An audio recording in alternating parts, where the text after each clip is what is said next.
Assalamualaikum warahmatullahi wabarakatuh. Berjumpa lagi di channel Dinde Lucky Plant, channelnya pecinta tanaman hias. Apa kabar teman-temanku semua?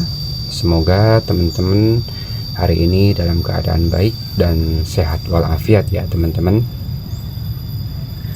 Oke teman-teman, pada kesempatan video kali ini saya mempunyai tanaman Sansevieria jenis Lavranos 51 ya teman-teman. Si Lavranos 51 ini kalau kita perhatikan sekilas mirip penguin ya. Kalau masih kecil seperti ini masih mirip-mirip semua ya, antara Lavranos 51, Samurai Dwarf, terus Pink Rain, Blue Leaf, Kimayo. Kalau masih seperti ini masih agak-agak mirip ya teman-teman. Mungkin untuk teman-teman yang masih baru di Sansevieria akan susah membedakannya ya teman-teman, kalau kita tidak tahu indukannya ya, apakah itu Lavranos 51 atau Samurai Dwarf atau Penguin ya teman-teman ya, seperti itu. Ini si Lavranos 51 ini kalau sudah besar dia performanya roset tinggi ya teman-teman ya, seperti ini ya susunan daunnya. Kalau sudah besar ini akan numpuk seperti ini terus ya, kayak Kimayo seperti itu. Blue Leaf juga sama ya, tapi kalau Kimayo dia lebih panjang-panjang daunnya ya teman-teman ya, lebih ininya lebih ke bawah, meringkel-meringkelnya itu melengkungnya itu ya teman-teman. Kalau si Lavranos 51 ya dia nggak terlalu ke bawah, dia tinggi terus ya teman-teman ya. Susunan daunnya itu seperti ini terus ya, nanti kalau udah besar dia numpuk-numpuk ya gitu teman-teman. Lavranos ya, Lavranos ini kalau nggak salah ada beberapa jenis ya, ada Lavranos 51, Lavranos 70, Lavranos 34 ya teman-teman ya. Jadi kalau misalkan disebutkan itu jenis Lavranos ini banyak ya teman-teman. Lavranos ini ada beberapa macam lah teman-teman ya. Ini di sini ada Lavranos 51, akan saya repotting ya, pindahkan pot ke yang pot agak besar ya teman-teman. Jika dilihat seperti ini, dia tanamannya itu udah lebih besar daripada potnya ya teman-teman, maka dia akan sesak si akarnya di dalam itu. Dalam pot ini penuh dengan akar ya teman-teman. Nah maka itu akan saya repotting ya teman-teman. Dan nantinya jika sudah agak besar mungkin bisa dipenggal, dia bisa menjadi indukan dan si induk ini bisa menghasilkan anak yang banyak ya teman-teman ya, dari 1 menjadi 2, 2 menjadi 3, 3 menjadi 4 ya gitu teman-teman. Oke teman-teman, ini saya sudah menyiapkan pot yang lebih besar daripada sebelumnya. Ini ukuran potnya di pot 12 ya, sebelumnya di pot 10 cm, ini pot diameter 12 cm ya teman-teman. Kelihatan udah lebih besar seperti ini ya, tuh kan lebih besar daripada tanamannya ya. Jadi jika tidak diganti maka pertumbuhannya akan lama berkembang ya teman-teman. Oke, kita pisahkan dulu yang kecil-kecil ini, kita tidak akan merepotting yang kecil, kita akan merepotting yang besar ini ya teman-teman. Saya sudah menyiapkan media tanam seperti biasa ya teman-teman. Media tanam di sini saya gunakan yang reguler ya teman-teman. Seperti ini media tanamnya, media tanam reguler. Teman-teman boleh ini sendiri, meracik sendiri ya campurannya, antara media tanam reguler itu pasir malang, sekam bakar, sekam mentah fermentasi, dan kohe kambing ya, dengan perbandingan 1:1 ya teman-teman.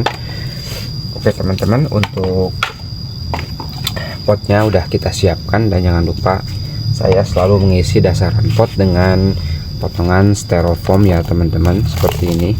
Styrofoam ya, styrofoamnya ini udah dipakai bekas tanaman sebelumnya ya, jadi agak kotor nggak apa-apa ya teman-teman lah untuk dasaran ini.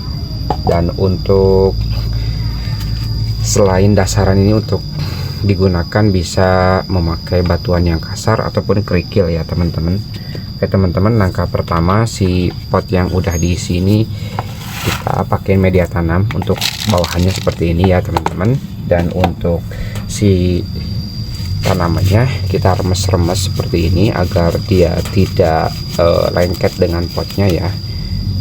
Kalau misalkan medianya tidak buyar malah itu lebih bagus lagi ya. Wah, ini buyar, medianya sangat poros ya teman-teman. Seperti ini, tidak usah diambil medianya ya, yang masih menempel ini biarkan agar tanamannya tidak terlalu stres ya teman-teman. Tinggal kita tambahkan media tanamnya seperti ini sampai dia terisi penuh ya teman-teman. Jadi kalau misalkan medianya masih menempel kayak tadi ya teman-teman, biarkan saja agar dia tidak terganggu ya.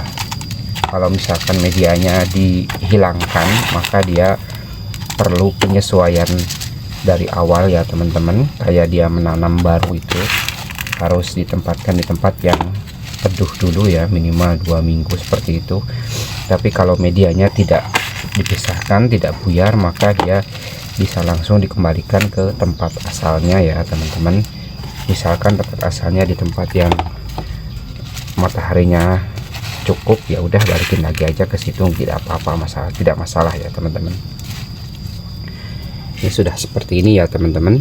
Ini jangan lupa teman-teman, sudah seperti ini dikasih pupuk ya, tapi saya udah memakainya, udah dicampurkan dengan media tanam tadi ya, karena media tanam ini bekas nanam yang lain juga ya teman-teman ya. Jadi saya campurkan, saya oplos ya, tidak masalah teman-teman. Yang penting media tanamnya masih bagus ya, tidak asam, tidak lapuk ya. Udah seperti ini, dan kita tinggal tambahkan topping pasir malang. Aduh maaf kesenggol teman-teman. Nah, topping pasir malang seperti ini kita tambahkan teman-teman ya, agar dia menjaga kelembaban dan untuk estetika juga lebih bagus, dan juga dia menahan media tanam ketika dilakukan penyiraman ya. Jadi tidak ambiar kemana-mana kalau ada pasir malangnya itu. Selain itu juga dia menahan tanamannya tidak goyang ke kiri dan tidak goyang ke kanan ya teman-teman. Fungsi pasir malang di topping ini ya teman-teman ya, bukan cuma sebagai hiasan, tapi ada fungsinya ya teman-teman ya. Nah seperti ini teman-teman, lebih bagus dan lebih rapi juga ya teman-teman.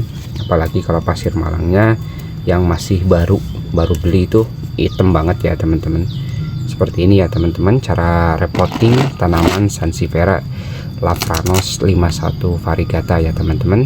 Oke teman-teman, untuk video kali ini saya cukupkan sampai di sini. Terima kasih dan wassalamualaikum warahmatullahi wabarakatuh. Tetap semangat bersansevieria.